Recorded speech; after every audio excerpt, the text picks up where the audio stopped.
pasa que en un mundo como el que estamos viviendo, lleno de sufrimiento, de frustraciones, de injusticias, nosotros los hijos de Dios que sabemos que Jesús es el Señor, que es poderoso, que tiene la capacidad no solamente para hacer, sino para saber qué es lo mejor para nosotros, a veces no hace lo que nosotros estaríamos esperando. A veces no se comporta como el Señor. Y ahí vienen las dudas, a veces nos desorientamos, estamos también frustrados y no entendemos lo que está pasando.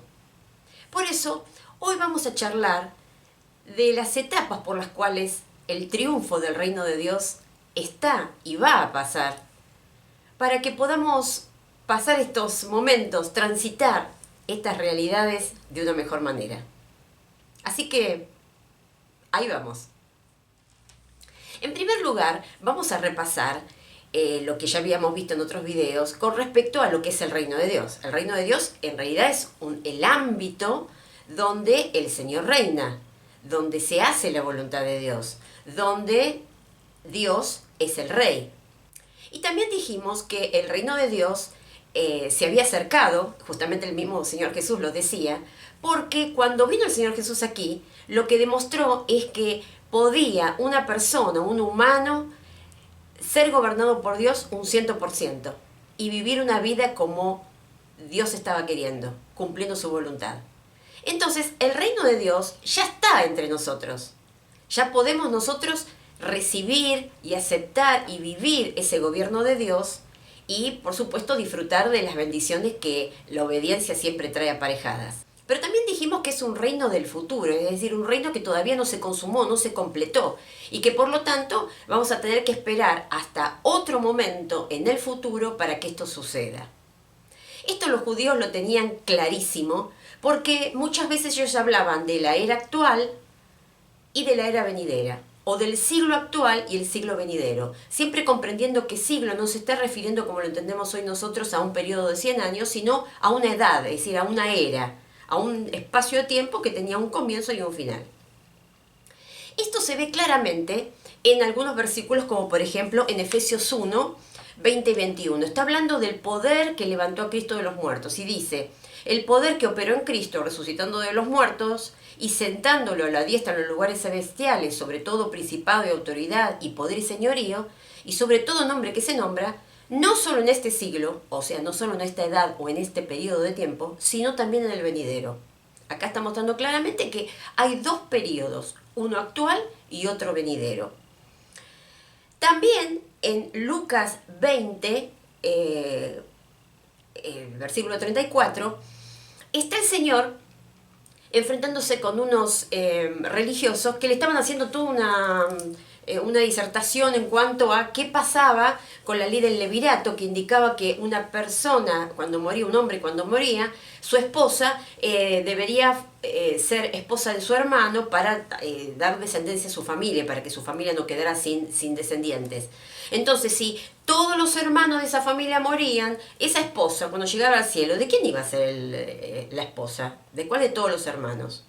Por supuesto, el Señor no se dedicó a contestar esa pregunta que era realmente capciosa, sino que Él contesta esto que nos da otra pista. Dice, Jesús responde: en la vida presente los hombres y las mujeres se casan, pero aquellos que Dios juzgue que merecen la vida venidera y resucitar, sean hombres o mujeres, ya no se casarán.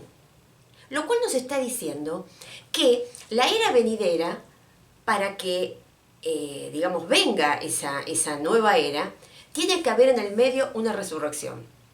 Lo dice también claramente Pablo en 1 Corintios 15, 55, cuando dice: quiero decirle, hermanos, que lo puramente material no puede tener parte del reino de Dios, y que lo corruptible no puede tener parte con lo incorruptible. Por lo tanto, la era venidera está caracterizada porque vamos a tener allí cuerpos resucitados, cuerpos eternos, cuerpos adaptados a una nueva realidad que es eterna.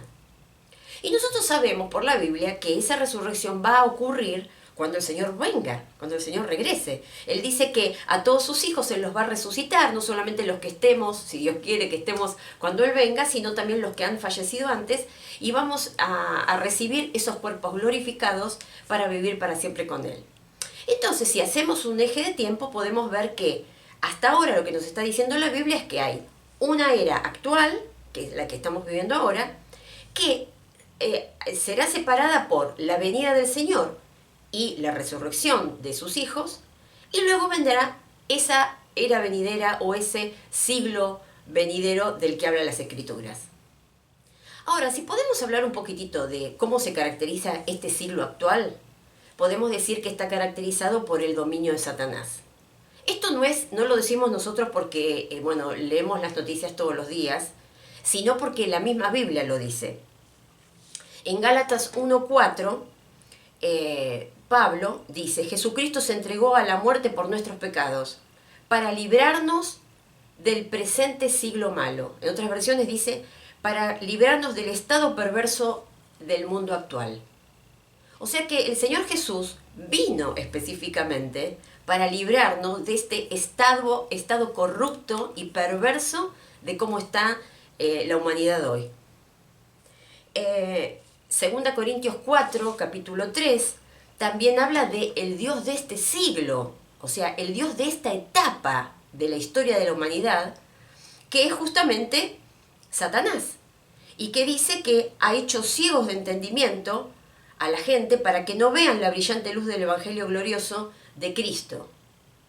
O sea que nosotros podemos ver que es un hecho de que en este presente siglo el que domina es Satanás. Él lo que hace es cegar el entendimiento para que la gente no pueda ver la realidad de Jesús y por lo tanto no pueda acceder a la salvación. El hecho de que sea Satanás el que está rigiendo y el que tiene autoridad y dominio hoy en este mundo no exime de responsabilidad personal a ninguno de nosotros. Es decir, nosotros, más allá de la influencia que Satanás tiene sobre nosotros, somos responsables de tomar una decisión por el Señor. Esto también se ve claramente en la parábola del sembrador. En Mateo 13 se ve cómo el Señor dice que hay como 4 terrenos. Está la tierra fértil, donde la palabra crece y da fruto, pero también están el camino, que es un camino, una tierra dura, los espinos, las piedras, y en el versículo 22 del capítulo 13 dice que la semilla que fue sembrada entre espinos, es como el que oye la palabra, pero en los afanes de este siglo y el engaño de las riquezas ahogan esa palabra y entonces lo hace infructífero.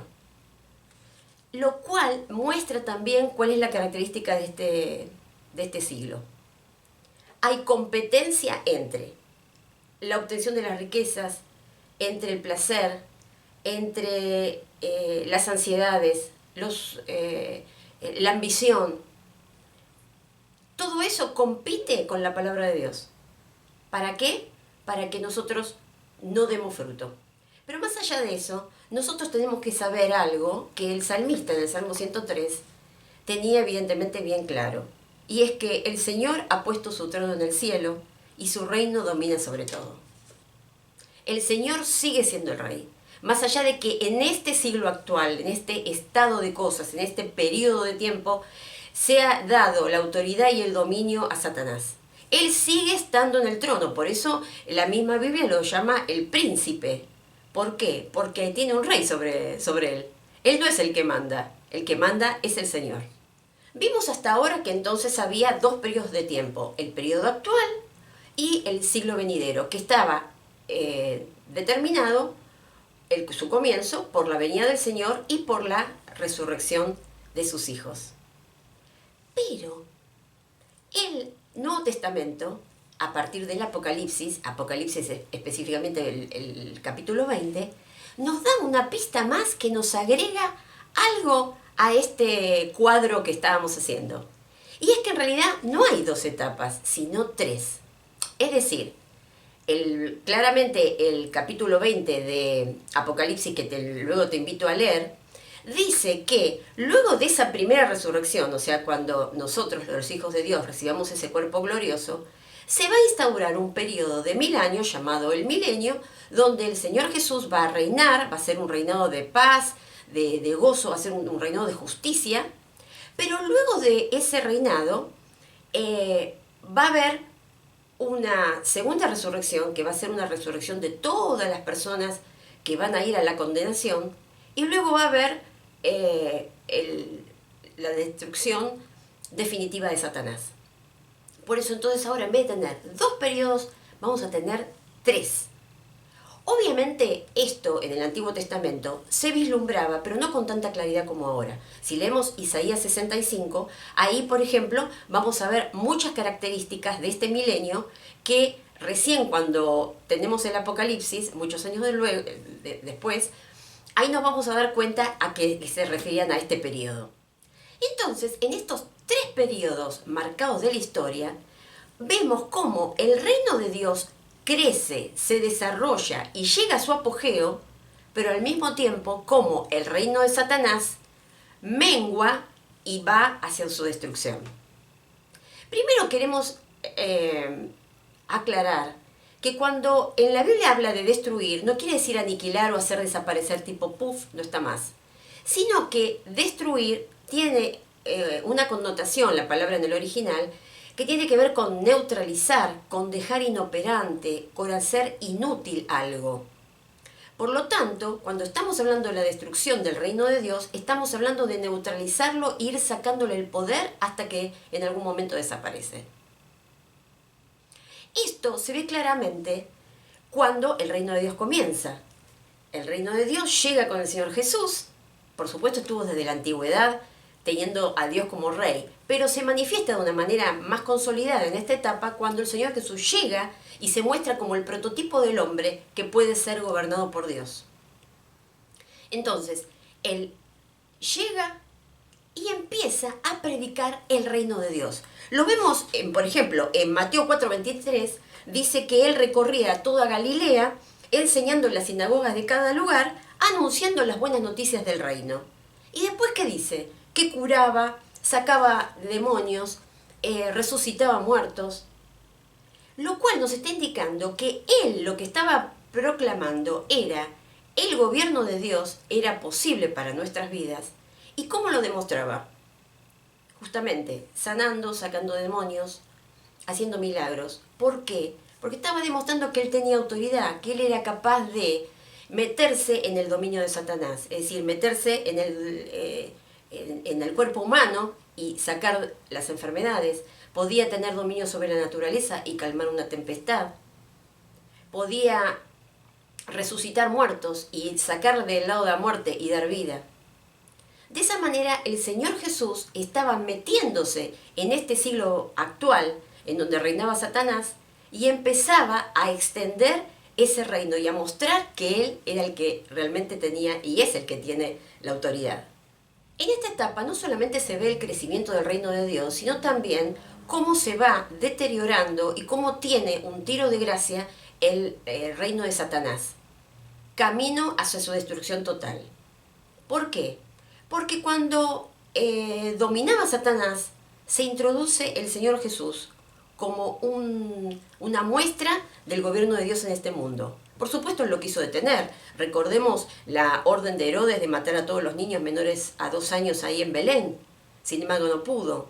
También tenemos en las Escrituras otro avance del enemigo en contra del Señor cuando lo quiso convencer en la tentación de que dejara de lado su misión. Tampoco pudo. ¿Y cuántas más habrá habido y que nosotros no tenemos registradas en la Biblia? La cuestión es que el enemigo lo quiso detener, inclusive hasta creo que debe haber pensado que la muerte de Jesús era una muy buena idea porque de esa forma lo eliminaba. Pero ahí pasó algo magistral, que fue que el Señor Jesús se metió en el mismo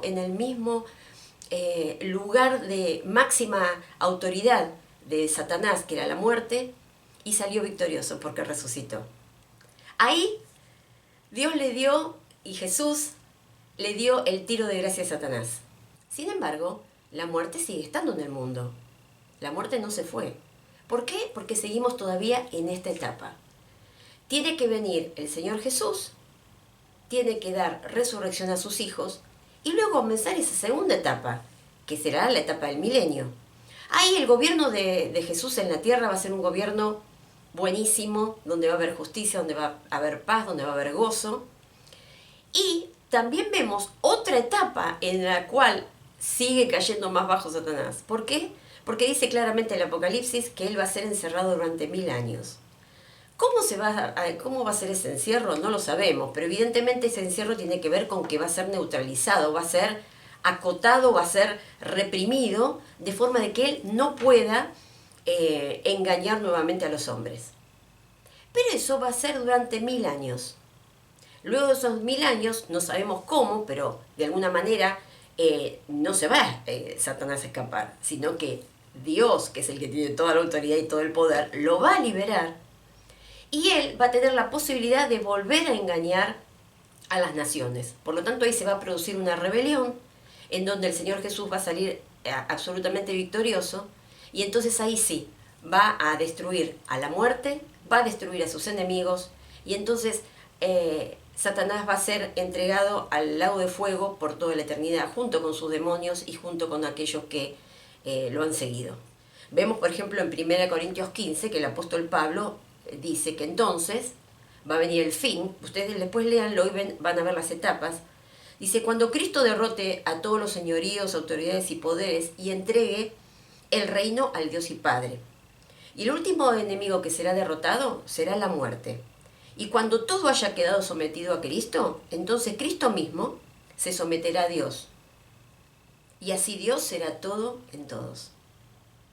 Ese día va a llegar, ese día va a ser el comienzo no solamente de un reinado de absoluta, pero de absoluta paz, justicia y de gozo, donde ya ahí sí no va a haber nunca más muerte ni dolor, donde el Señor va a enjugar nuestras lágrimas. ¿Y eso dónde va a ocurrir? No en el cielo, acá mismo, porque va a haber un cielo y una tierra nueva. O sea, esto que nosotros estamos tocando con nuestros pies va a ser absolutamente renovado y ahí sí vamos a poder gozar el 100% de todas las bendiciones que el Señor tiene guardadas para ese reino parece que es su reino. Entonces, saber estas 3 etapas, saber esto que capaz hasta este momento había permanecido como velado, ¿para qué nos sirve? Bueno, en primer lugar, yo creo que nos sirve para entender que cuando a veces en este mundo vamos a vivir injusticias o vamos a ver que el Señor no actúa como Señor, por lo menos a nuestro criterio, cuando permanece capaz como relegado o cuando no entendemos lo que está sucediendo, cuando en realidad sabemos que Él es el Rey, es porque se están cumpliendo esas etapas. Estamos en una etapa en donde el dominio lo tiene Satanás, no hay duda. Y por lo tanto tenemos que ser perseverantes. Sería lo mismo que ir a plantar hoy una semillita de manzana y querer mañana ir hasta el campo y comerme una manzana. Sería ridículo frustrarnos en una situación así, porque tendríamos que saber que hay un proceso, como tantos procesos, ¿no?, que hay en nuestra vida, en el cual yo siembro y va a haber un periodo y luego voy a cosechar. Pero tengo que saber que tengo que ser perseverante, porque esa cosecha va a venir, yo me voy a comer en algún momento la manzana. De la misma manera, nosotros tenemos que estar en este mundo sabiendo de que todas las bendiciones del reino de Dios hoy no van a ser posibles. ¿Por qué? Porque estamos en la primera etapa de las 3 que están comprendidas en ese proceso de salvación que en algún momento se va a consumar. Ahora, ¿eso quiere decir que el reino de Dios es nada más que futuro? No.